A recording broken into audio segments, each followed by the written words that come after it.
Hi friends, welcome back to C U Jagan blogs. ಮತ್ತೊಂದು ಆನೆ ಕೊಡಗಿನಲ್ಲಿ ದುರಂತ ಅಂತ್ಯವನ್ನು ಕಂಡಿದೆ. ಕೊಳಕೇರಿ ಗ್ರಾಮದ ಬೊಮ್ಮುಂಜಿ ಕೆರೆ ಅಂತ ಹೇಳೋ ಜಾಗದಲ್ಲಿ ಅನಾರೋಗ್ಯದಿಂದ ಬಳಲುತ್ತಿದ್ದಂಥ ಕಾಡಾನೆ 2-3 ದಿವಸಗಳಿಂದನೂ ಆಚೆ ಈಚೆ ರಸ್ತೆ ಮಧ್ಯೆ ಮಲಗೋದು ಈ ಥರ ಮಾಡ್ತಾಯಿತ್ತು.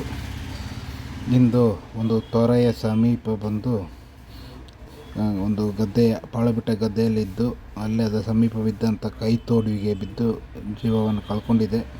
ಇದೊಂದು ತುಂಬ ಬೇಜಾರಾಗುವಂಥ ಘಟನೆ. ಓಕೆ ಫ್ರೆಂಡ್ಸ್, ನೋಡಿ, ವಿಡಿಯೋ ಇಷ್ಟ ಆದರೆ ಲೈಕ್ ಮಾಡಿ, ಶೇರ್ ಮಾಡಿ, ಕಮೆಂಟ್ ಮಾಡಿ.